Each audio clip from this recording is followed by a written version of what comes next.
లక్ష్మీ ప్రణతి మార్చి 22న హైదరాబాద్లో పుట్టారు. ఈమె తల్లిదండ్రులు నారిన శ్రీనివాసరావు, మల్లిక. ఈమెకి తమ్ముడు నితిన్ ఉన్నాడు. ఈయన మ్యాడ్ సినిమాలో నటించిన విషయం తెలిసిందే. లక్ష్మీ ప్రణతి తండ్రి నారిన శ్రీనివాసరావు నార్ని అనే రియల్ ఎస్టేట్ సంస్థ స్థాపించి భారీగానే సంపాదించారు. రాష్ట్రంలో అత్యధిక ధనికుల్లో ఆయన ఒకరని చెప్తారు. స్టూడియో ఛానల్ ఎన్ ఛానల్ ఈయన స్థాపించారు. అయితే ఈ ఛానల్లో నష్టాలు రావడంతో వేరే వాళ్లకు అమ్మేశారు. ప్రస్తుతం వేరే వాళ్ళే నడిపిస్తున్నారు. లక్ష్మీ ప్రణతి చదువు అంతా హైదరాబాద్లోనే సాగింది. నజర్ జూనియర్ కాలేజీలో చదివేవారు. ప్రణతి ఇంటర్మీడియట్లో చాలా మంచి మార్కులు వచ్చాయి. చిన్నప్పటి నుంచి ప్రణతి క్లాస్లో టాపర్గా ఉండేవారు. ప్రణతి ఎప్పుడూ పద్ధతిగా ఉండేవారు. తన ఫ్రెండ్స్తో కూడా చిన్న వయసులోనే చాలా మెచ్యూర్గా ఉండేవారు.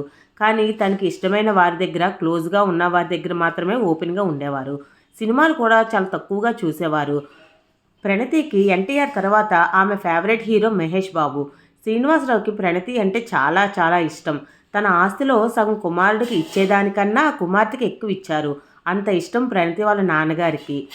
ప్రణతికి ఎన్టీఆర్కి సంబంధం కుదిర్చింది స్వయాన టీడీపీ చంద్రబాబు నాయుడు గారే.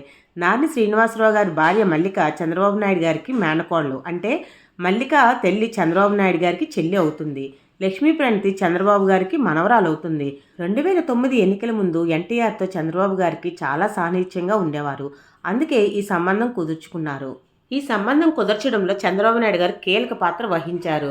అంతేకాదు నారిని శ్రీనివాసరావు గారికి మల్లిక గారికి కూడా వివాహం చేసింది చంద్రబాబు నాయుడు గారే. 2019 ఎన్నికల ముందు చంద్రబాబు గారితో వివాదాలు తలెత్తడంతో వైసీపీ పార్టీలో చేరారు శ్రీనివాస్ గారు. అంతేకాదు చంద్రబాబు నాయుడు గారు కూడా సంచలన వ్యాఖ్యలు చేశారు. అప్పట్లో అది హాట్ టాపిక్ అయ్యింది. 1990 నుంచి 99 నుంచి చిలుకలూరుపేట నుంచి ఎమ్మెల్యే టికెట్ ఇస్తానని చెప్పడంతో అక్కడ నియోజకవర్గ ప్రజలకు అందుబాటులో ఉంటూ ఎన్నో సేవలు చేశారు శ్రీనివాస్ గారు. అయితే ఆ టికెట్ వేరే వారికి కేటాయించారు. సరే రాజ్యసభ టికెట్ ఇస్తానని చెప్పారు. అయితే ఇప్పటివరకు ఇచ్చింది చాలు అంటూ బయటకు వచ్చేశారు శ్రీనివాసరావు గారు. అయితే శ్రీనివాసరావు గారికి ఎన్టీఆర్ గారు పెళ్లి ప్రపోజల్ రాగానే ఏమీ ఆలోచించకుండా ఓకే చెప్పారట. అటు ఎన్టీఆర్ గారు కూడా మా అమ్మకి సరే అయితే నాకు కూడా చాలా ఇష్టం అన్నారట. చంద్రబాబు నాయుడు గారి సమక్షంలో 2017లో శ్రీనివాసరావు గారి నుంచి కట్నంగా ఎన్టీఆర్ గారు ఏమీ తీసుకోలేదు. కానీ కూతురిపై ఉన్న ప్రేమతో శ్రీనివాసరావు గారు ఆయనకు ఉన్న ఆస్తుల్లో సగం ఆస్తులు ప్రణతి పేరునే రాశారట. సుమారు ఈ ఆస్తుల విలువ 5,000 కోట్లకు పైగా ఉంటుందని సమాచారం. నారి శ్రీనివాసరావు కుటుంబం సినీ నటుడు మోహన్ బాబుకి సన్నిహితుడు.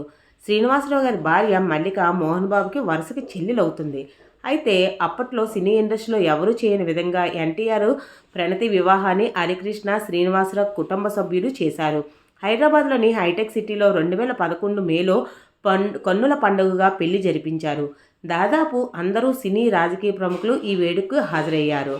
ఎన్టీఆర్ లక్ష్మీ ప్రణతి వివాహానికి దాదాపు 10 కోట్ల రూపాయల వరకు ఖర్చు అయ్యింది. ఈ పెళ్లికి 3,000 మందికి పైగా సెలబ్రిటీలు హాజరయ్యారు. అలాగే 12,000 మంది ఫ్యాన్స్ విష్ చేసినట్లు సమాచారం. ఈ పెళ్లిలో జూనియర్ ఎన్టీఆర్ గారి తల్లి హరికృష్ణ గారు కలిసి ఉండడం నందమూరి గారి అభిమానులకి ఎంతో సంతోషాన్ని ఇచ్చింది. ఈ వివాహం టైంలో జూనియర్ ఎన్టీఆర్ గారికి 28 సంవత్సరాలు కాగా ప్రణతి వయసు 18 సంవత్సరాలు. చిన్నప్పటి నుంచి అత్యంత సంపన్నుల కుటుంబంలో గారాబంగా పెరిగినప్పటికీ ఎంతో తెలివైన భార్యగా పేరు తెచ్చుకుంది. అలాగే ఎంతో మెచ్యూర్డ్గా ఉండేది. ఎన్టీఆర్ లక్ష్మీ ప్రణతికి 2 కుమారులు. అయితే మొదటి కుమారుడు పుట్టే సమయంలో ఎన్టీఆర్ గారు రభస షూటింగ్ కోసం స్విట్జర్లాండ్లో ఉన్నారు. డెలివరీ అయ్యే డేటు దగ్గరలోనే ఉంది. అయితే ప్రణతికి చెప్పేవారట, నేను రాకుండా కానీ నువ్వు కానీ కొడుకుని కంటే నేను చంపేస్తాను అనేవారట. అప్పుడు ప్రణతి ఏమీ పర్వాలేదు మీరు వచ్చే వరకు ఆగుతానని చెప్పిందట. షూటింగ్ అయ్యి హైదరాబాద్లో ల్యాండ్ అయ్యేసరికి ప్రణతి హాస్పిటల్కి వెళ్ళిందట. ఎక్కడికి వెళ్ళింది ప్రణతి అని అంటే హాస్పిటల్కి చెకప్కి వెళ్ళింది అని చెప్పేసి అన్నారట. డౌట్ వచ్చి అదేంటి హాస్పిటల్కి వెళ్ళడం నేను వచ్చే వరకు ఆగుతాను అన్నది కదా అంటే ఆమె తల్లి చెకప్ కోసమే వెళ్ళింది అని అన్నారట. ఇంతలో కాఫీ తాగుతూ ఉండగా డాక్టర్ నుంచి ఫోన్ వచ్చిందట. మీరైతే వెంటనే రావాలి డెలివరీకి దగ్గరలో ఉంది అని చెప్పేసి అంటే ఎంత టైం పడుతుందంటే మీరు ఎంత త్వరగా వస్తే అంత మంచిది అన్నారట. ఎన్టీఆర్ గారు వచ్చే వరకు ప్రణతి చాలా బలవంతంగా నొప్పులైతే ఆపుకున్నారట. వెళ్ళాక అప్పుడు పెద్ద కొడుకు అభిరామ్ అయితే పుట్టారు. అలా భర్త వచ్చే వరకు బాధను భరిస్తూ మర్చిపోలేని మధుర అనుభూతిని తన భర్తకు అందించారు ప్రణతి. అయితే ఆ తర్వాత ఇంటర్వ్యూలో ఎన్టీఆర్కి మీకు ఎక్కువ సంతోషం ఇచ్చిన సందర్భం ఎప్పుడు అని అంటే మా పెద్ద అబ్బాయి పుట్టినప్పుడు అని చెప్తారు. మొదటి బాబు పుట్టిన తర్వాత ఆ అమ్మాయి పుట్టాలని బలంగా కోరుకున్నారట ఎన్టీఆర్. అయితే 2018 జూన్ 14న రెండో బాబు భార్గవ్ పుట్టినప్పటికీ కాస్త నిరాశ చెందారట. జూనియర్ ఎన్టీఆర్కి తన కుమారులకి తాత పేరులోని రామ వచ్చేటట్లుగా పేర్లు పెట్టారు. ఎన్టీఆర్ తనకున్న ప్రేమను అలా చాటుకున్నారు. ఎన్టీఆర్ గారు ఎప్పుడు సైలెంట్గా ఉన్నప్పటికీ తనతో ఫోటోలు దిగడం అంటే చాలా ఇష్టమట ప్రణతికి. అయితే ఎన్టీఆర్కి ఫోటోలు దిగడం అస్సలు ఇష్టం ఉండదట. నువ్వు కూడా నా అభిమానుల్లాగా ఫోటోల కోసం ఆరాట పడుతున్నావా అని ఏడిపించేవారట జూనియర్ ఎన్టీఆర్ గారు.